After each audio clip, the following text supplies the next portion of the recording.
Qué placer que estén de nuevo con nosotros en una edición más de Democracia en Pantalla, el programa que analiza series de televisión, películas y otros lenguajes audiovisuales que tienen que ver con este tema pues tan querido por la contemporaneidad que es la democracia, ¿no? Que después, bueno, se aterriza en algún sistema político, en un sistema electoral, quizá en algunos otros productos que tienen que ver con la participación política. Hoy vamos a analizar junto con el doctor Juan Carlos Abreu y Abreu la serie Borgen.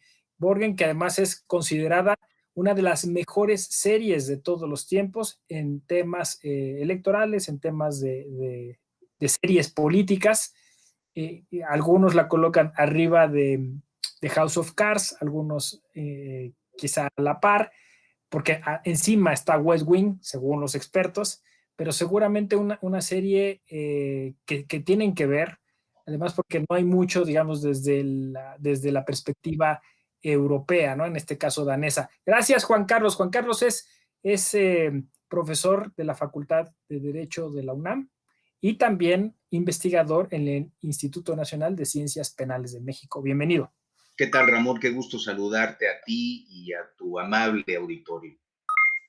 Y pues sin más ni más, vamos a arrancarnos con esta interesante serie que ya lleva 3 temporadas, que cautivó a muchos, a muchas, y que tiene que ver, en principio, bueno, con una candidata a primer ministro dentro de este contexto de Dinamarca, que es una monarquía parlamentaria muy peculiar, muy curiosa, pero que seguramente tiene muchas conexiones con la política en otros países, como es el caso mexicano.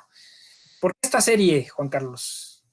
Bueno, yo creo que esta serie rompe con la condicionante de lo que consumimos como producto fílmico o como producto de series, ¿no? De manera muy acertada ha sugerido que es la visión nórdica la que de alguna manera priva en esta serie. Eh, Consecuentemente no ves un discurso histriónico exacerbado, no ves excesos dramáticos, al contrario, eh, una, digamos, una trama muy equilibrada que observa con mucho cuidado la cotidianidad. Creo que este es un factor muy importante. Los políticos no son esos políticos a los que estamos acostumbrados nosotros en el continente americano, ¿no? Suntuosos, con grandes excesos de consumo, de joyas, no, más bien creo que los políticos funcionan en el medio escandinavo, debe haber algún tipo de ética muy propia de su cultura, en las que priva, bueno, el ser prudente, estoico. Creo que hay una formación política muy sólida en Dinamarca. Yo creo que también de los aspectos más importantes es el rejuego político, lo hacen con mucha seriedad. Eh, el factor que nos debería llamar la atención es las coaliciones. Esto es muy importante. Creo que nosotros ahora estamos involucrados en una visión maniquea, ¿no? Los de un color y los del otro, los de una categoría y los de la otra, buscando a lo mejor asideros en una nomenclatura pues decimonónica ya absolutamente rebasada. Aquí nos presentan, sin que sea el gatopardismo típico de nuestra democracia, políticos que de alguna manera piensan nuevamente sobre sus proyectos, los discuten, comparten puntos de vista y con libertad, ¿verdad?, pueden acudir a una u a otra posición sin ser condenados como traidores o algo así por el estilo. Yo creo que lo más rescatable es el ejercicio de la democracia y de la pluralidad. Rescatable. Sin embargo, creo que uno de los temas medular tiene que ver con el desempeño de la mujer como ente político. Y yo me atrevería a decir que el término que voy a compartir implica algún sesgo de carácter peyorativo, al contrario, ¿no? Creo que incluso lo podríamos poner sobre la mesa como una categoría, ¿no? Una visión de ginecocracia, entender cómo la mujer se desempeña en el ejercicio del poder.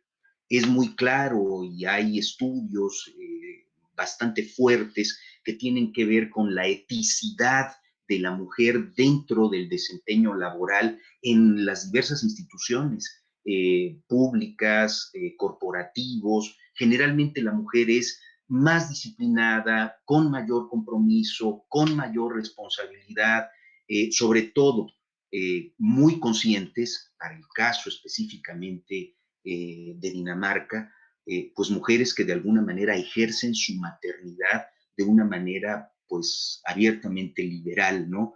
Y la comparten con la cuestión profesional. Creo que este es uno de los puntos sobre los que podríamos indicar que hay muy clara distinción. Sí, a ver, entonces, recapitulando, esta sobriedad en los funcionarios públicos daneses, que curiosamente en la primera temporada es el factor para que la izquierda gane, bueno, en este caso el centro, ¿no? El partido moderado gane la elección, porque el primer ministro liberal de la derecha hizo unos gastos no solo excesivos, sino con la cuenta de pública, ¿no? Y esto detona todo un... Pero efectivamente los demás candidatos son todos ciudadanos comunes y corrientes. Vemos llegar a nuestra candidata moderada en bicicleta, de hecho incluso le dicen eso, otra como visión distinta del ejercicio del poder. Como dices tú, vemos una casa normal, ¿no? Con su esposo, sus hijos, haciendo las tareas cotidianas. Y luego esta cuestión que dices tú, ¿no? De cómo vaya incidiendo en el gobierno, en un gobierno que es patriarcal, porque además vemos cómo dice, tú todavía no es tu momento, espérate, digamos, en la ficción, ella va a ser la primera ministro, o sea, la primera mujer que ocupa ese cargo de ministro en su país. Y claro, estos detalles que la narrativa de la serie te va mostrando, por ejemplo, cuando llega por primera vez a la oficina, dice, no más pastelitos, ¿no? Y mete fruta. Es muy curioso, porque luego llegan los señores gordos estos y quieren comer los pastelitos, que es muy como de calórico, digamos, de político, y ese contraste lo va manejando muy bien la serie, como le dice él, te recomiendo que te sientes a la cabecera, estas cosas, que además, por cierto, la serie tiene un plus, al inicio de cada capítulo te ofrece una cita de algún político, Ah, Maquiavelo, sí, claro. no sé, y bueno, por último, me quedo con esta cuestión que dices sobre cómo ella va tratando de lograr en este sistema parlamentario muy peculiar, porque gana la elección a partir de que ganas escaños en el Parlamento. Nadie esperaba con un buen discurso que ella ganara la elección, pero al ganarla todavía no puede ocupar ese cargo de primer ministro, porque primero tiene que pasar por el ritual de la reina y después tiene que conformar gobierno. Esta es una cosa muy peculiar de la política danesa, o sea, tiene que lograr alianzas, como dices tú, coaliciones con todos los partidos, y todos los partidos van a obtener algún ministerio en la medida en que tienen escaños, pero todo esto se hace en una mesa de negociaciones y vemos este lobby político súper interesante, y ella con esta visión en la primera temporada sobre todo muy ética, ¿no? O sea, es decir, de hecho su asesor se fue por eso, porque dice, ella quiso hacer las cosas correctamente, y el candidato laboralista con estas ínfulas, qué buenos mensajes, ¿no? Dice, nunca hubiera entendido cómo en una misma expresión hubiera sido partido laboralista y champaña, ¿no? Lo que le dicen de Sí, claro. caviar. Estas referencias son maravillosas. La serie es genial, incluso a nivel, digamos, de producción, ¿no? O sea, visualmente es bonita, está muy bien llevada, y unas actuaciones me parece bien logradas. Yo creo que otro de los factores que podríamos recuperar es el papel que juegan los medios de comunicación y esta relación un poco tensa con el ejercicio del poder político. Esta relación que inclusive en algunos momentos llega a ser un condicionamiento, ¿no? También algo muy importante, la eticidad de los medios de comunicación. Estamos viendo esa confrontación entre un medio, además de todo, apadrinado por un viejo político mañoso, ¿verdad? Amarillista, sensacionalista, y por otro, pues la intención de hacer algún tipo de programa crítico, ¿no? Vemos por ahí que el conflicto en los medios de comunicación pues son estas visiones un poco Montessori, ¿no? De cómo podemos manejar las cosas, la teatralidad, ¿no? El llamar la atención, el impactar en las redes sociales, ¿no? Entonces, una de las ideas que se extrae de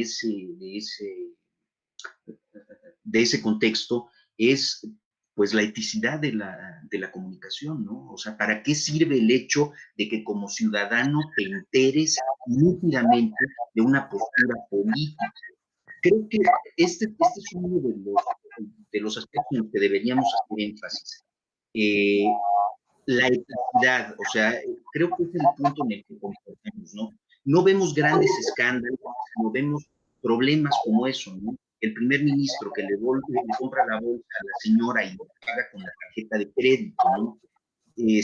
Vamos, aquí vemos nosotros escándalos mucho más barrocos, ¿no? Por decirlo de alguna manera.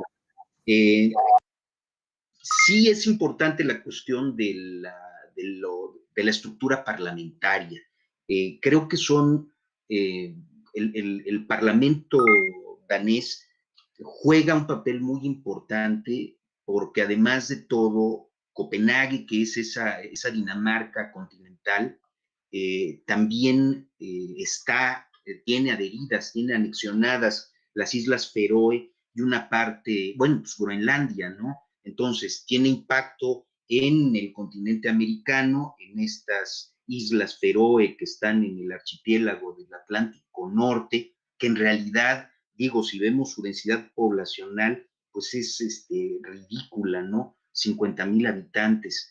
Cada una de estas, o sea, el reino de Dinamarca contiene, digamos, bajo un mecanismo de mancomunidad, la mancomunidad europea, tiene estos tres grandes estados, ¿no? Dinamarca, Islas Feroe y Groenlandia. Grandes estados territorialmente, les decía, ¿no? Groenlandia, por ejemplo, habita menos gente en Groenlandia que en alguna de las alcaldías de aquí de nuestra Ciudad de México. Me doy a entender, creo que tiene un efecto muy importante. El Parlamento danés, lo que denominamos, lo que entendemos como folketing, seguramente aquí los lingüistas nos podrán decir mucho, ¿no? El término folk estará vinculado con el pueblo. De hecho, el nombre castellanizado sería Asamblea de Gobierno del Pueblo. Es muy fuerte, tienen votos de censura. Eventualmente puede todo el Parlamento quitar al primer ministro y a los secretarios de Estado, ¿no? O sea, tiene un peso muy, muy importante. Creo que este es uno de los factores que habría que recalcar. Regresando al tema de la condición de la mujer, pues bueno, hoy por hoy, quien funge como primer ministro es Mette Frederiksen. Además de todo, es una mujer que nació en 1977. Es una mujer joven, es una mujer que además de todo está sólidamente incardinada en la sociedad danesa. Eventualmente recibió en algún momento críticas porque su hija está dentro de una escuela particular cuando ella había sido defensora de la educación pública, y ella respondió que hubiese sido hipócrita si no estuviera consciente que lo que priva para ella es el interés de su hija, no lo que diga la ciudadanía danesa. Újule, eso subió altísimas, o sea, son comentarios, vamos, de los que carecemos en nuestro medio político, ¿no? Con mucha claridad, con mucha honestidad, ¿no? El régimen parlamentario, ¿verdad? está de alguna manera estructurado por 179 representantes. 175 son de la propia Dinamarca continental y tienen 2 representantes de Islas Feroe y 2 representantes de Groenlandia. Aquí lo más importante es el método o los métodos, mejor dicho, en los que eligen ellos a sus representantes son a través del método D'Hondt, uno que de alguna manera estableció Víctor D'Hondt en 1878, tienen que ver con estos modelos del promedio mayor que permite asignar escaños en sistemas de representación. Y el otro, fundamentalmente, que tiene que ver con la proporcionalidad de los votos de los distritos, es el método de Sandlage. Consecuentemente, tienen 2 métodos para determinar quiénes llegan y cómo llegan a ocupar los escaños dentro del Parlamento, ¿no? Creo que en términos generales esto nos habla, ¿no?, de la estructura. No hay partidos grandes, más bien hay una multiplicidad de partidos, hay un rejuego muy interesante, como tú lo adviertes. La serie de alguna manera lo deja ahí plasmado, pero no está tan distante de la realidad. Sí hay un ejercicio de comunicación y de diálogo político muy norte. Esto quiero yo dejarlo muy por sentado. Si nosotros nos pusiéramos en una discusión bizantina a pensar por qué no copiamos esos paradigmas, simple y sencillamente porque no podemos, ¿no? Antropológicamente no es nuestra manera de ser. Consecuentemente, no podemos tomar los ejemplos del mundo nórdico. No hay que olvidar también que ellos tienen severos problemas vinculados con su condición colonial. Tienen que intervenir en una problemática africana porque ellos tienen severos problemas de migración, me doy a entender, y en consecuencia hay sensibles problemas sociales de discriminación, de exclusión, de proletarización. Hay que recordar que una de las políticas básicas del Estado danés, pues es este estado de bienestar, ¿no? Están muy preocupados por sostener el índice de desarrollo. Es una nación norte, pero que ahora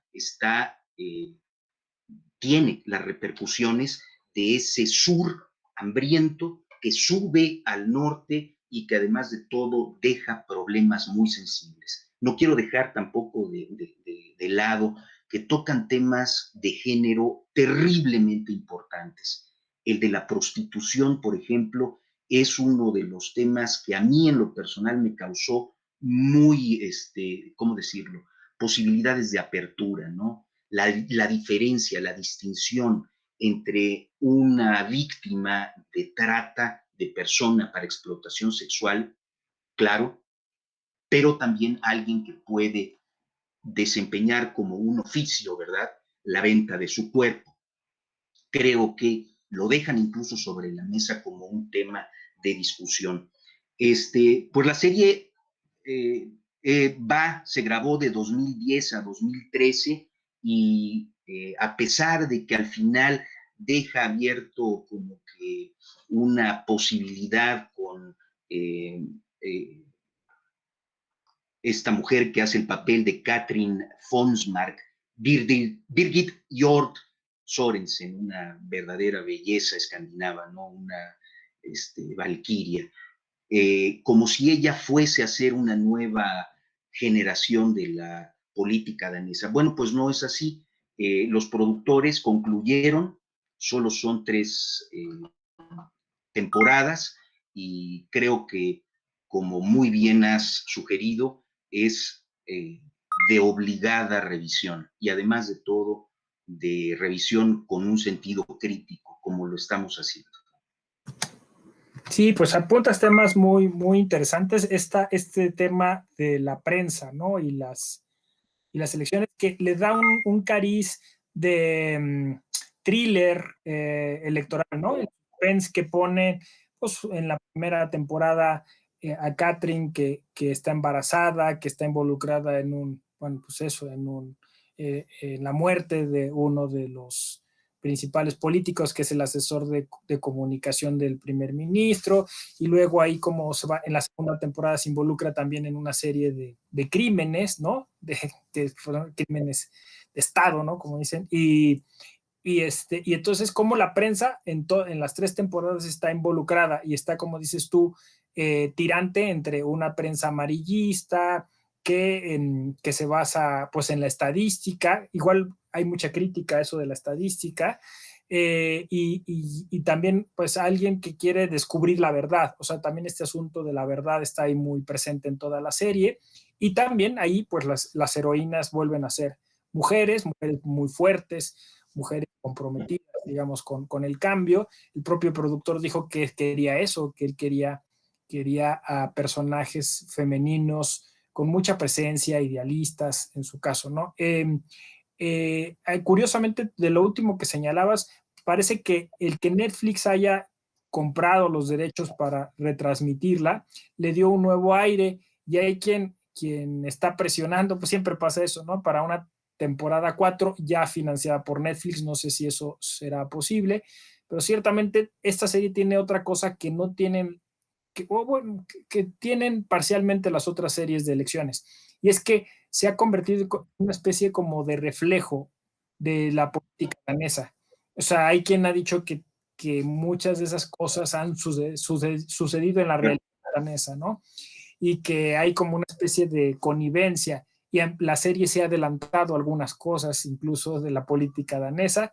Ese es un tema bastante interesante y peculiar. Creo que además Borgen, que toma el nombre del espacio en el que se realiza la política, es como decir la Casa Blanca o los Pinos, no sé, ¿no? Christianborg, Ajá, exacto. el Palacio de Christianborg, que de hecho es la sede de los 3 poderes de Dinamarca. Y Sí, ahí exacto. también es la sede de la reina Margarita II. Ahí está todo, ¿no? Y ahí vemos un poco cómo deambulan por las oficinas, vemos cómo, incluso esta escena en la que dicen que llegó la encargada del Museo Nacional para ver qué cuadros se van a colgar ahí. O sea, ves cómo se ejerce el poder en un país, como dices tú, de modo distinto. Me parece el otro tema que señalaste básico, el de la migración. Vemos un proceso, o sea, cómo lo electoral está ligado también a la reforma del Estado, reforma constitucional, ¿no? O sea, ella entra y su primer reto es, como primer ministro, impulsar una iniciativa legal que le va a servir como parámetro para saber si tiene la fuerza política para lograr la votación al interno del Parlamento. Esto es interesantísimo, o sea, porque en México está sucediendo eso, o sea, cómo hay una simbiosis entre lo electoral y también las decisiones que se toman a nivel Congreso. Muchas de estas votaciones que se hacen al interno del Parlamento llegan a lo electoral, que después son desechadas, pero es curioso porque hay como pues eso, un juego de poderes mucho más integral que solamente el momento de la elección, ¿no? O sea, esto se va hacia adelante al grado que incluso el Partido Liberal vuelve al poder en la misma serie, ¿no? O sea, como diciendo que también un mensaje que me parece es para nosotros los mexicanos sobre la alternancia. O sea, creo que, como dices tú, no hay partidos fuertes y eso está sucediendo en México. O sea, nosotros creíamos que eran siempre los 3 partidos fuertes de referencia y hoy no. O sea, hoy puede que esté surgiendo el partido que va a gobernar en el próximo sexenio, no lo sabemos, ¿no? Y entonces, esta nueva vida democrática que ya tienen quizá en algunos otros países que se dicen de primer mundo, bueno, pues también nosotros empezamos a experimentarlo de alguna forma. Claro, no se compara, como dices tú, en términos de población, en términos de calidad o nivel de vida, y en estos problemas que empiezan a tener ellos, como lo señalaste, de migración, es el tema básico. Ahí es donde se divide la política, ¿no? Como dice, no, le dice el del partido. De hecho, tienen un secretario de Estado islámico, o sea, que es del Islam, ¿no? Que tiene como religión y como forma de Sí, vida la islámica. chica esta, ¿no? Que la del... No, no, no, inclusive es un varón que tiene una función muy importante cuando tienen que solventar problemas con el mundo árabe. Una Este, representación, digamos, tienen que tener una representación claro, política. sí, claro. Creo que esto es un factor también que deberíamos tomar en cuenta, que ya las minorías presentes en este primer mundo norte y en este primer mundo escandinavo, pues son sensibles, ¿no? Ya hay migrantes de origen africano, migrantes de origen este, árabe o de países árabes, eh, migrantes incluso de Europa Central que no encuentran trabajo y que acuden al mundo escandinavo como una forma de llevar la vida, ¿no? Por ejemplo, España tiene importantes migraciones hacia la zona Sí, escandinava, de hecho, ¿no? pues eso va a cambiar la geografía europea de manera... Sin duda. Y lo vemos, por ejemplo, en el presidente del Partido Verde, que es Ibrahim, ¿no? O sea, claramente es un migrante. Y lo vemos también en esta discusión de, bueno, primero nuestros ancianos, ¿no? Las pensiones versus la visión esta más, pues eso, más generosa de la primer ministro, que era tratar de generar esto, acceso y cuotas, y, o sea, cómo se da esa tensión, digamos, entre esa vieja Europa y esta nueva Europa, y por ahí los temas de medio ambiente, los temas de género, como tú ya comentaste, y resulta una serie interesante. Me das oportunidad de incluso hacer como una nota de pie de página. Sí, ciertamente hablas de esta Europa, pues de alguna manera viejo mundo, y esta Europa que se enfrenta hacia la nueva realidad, ¿no? Después de la Comunidad Europea. Eh, Creo que además un ingrediente que no podemos nosotros olvidar de toda la zona escandinava es que en la Segunda Guerra Mundial tuvieron momentos muy críticos, de tal manera que esta fortaleza que nosotros vemos, esta dureza, esta frialdad, incluso su constitución es de 1953, es después de la Segunda Guerra Mundial, importante, tiene frontera con Alemania. Dinamarca, entonces, está también altamente, digamos, permeada por modelos de visión cultural de orden germánico. Incluso también tienen grupos radicales vinculados con supremacía racial y todo ello, ¿no? Y lo digo como una patología cultural, efectivamente, y vinculada con los fenómenos migratorios, ¿no? Tienen un problema social muy importante y creo que eh, están en un lugar estratégico. La OTAN juega un papel fundamental en la política danesa. Creo que, bueno, y no solo la OTAN, sino la propia Unión Europea, creo que la serie nos ofrece, ¿no? Toda una amplia gama de incidencia de temas políticos, no solo a nivel doméstico, sino a nivel internacional, ¿no? Sí, sin duda, y creo que, bueno, pues va a quedar en el repositorio de las series de política. Qué bueno que Netflix pues la pone, ¿no? A disposición de un público más heterogéneo, ¿no? No propiamente europeo, y es como hemos llegado muchos, ¿no? Seguramente a esa serie. Oye, pues gracias, Juan Carlos, por tu tiempo, por tus reflexiones. Te deseamos mucho éxito en las actividades que emprendas en el INACIPE, y que pues la gente esté ahí pendiente también de las cosas, ¿no? que hace el Instituto Mexicano de Historia del Derecho, que es otra de las iniciativas interesantes, y seguramente pues, seguiremos escuchando de ti en el próximo año, que va a ser muy histórico para los mexicanos, a propósito de la conquista y los 200 años de la independencia de México. Y pues gracias, Juan Carlos. Al contrario, Gracias a ti y gracias a quienes nos han tenido la paciencia de seguir en esta disertación. Gracias.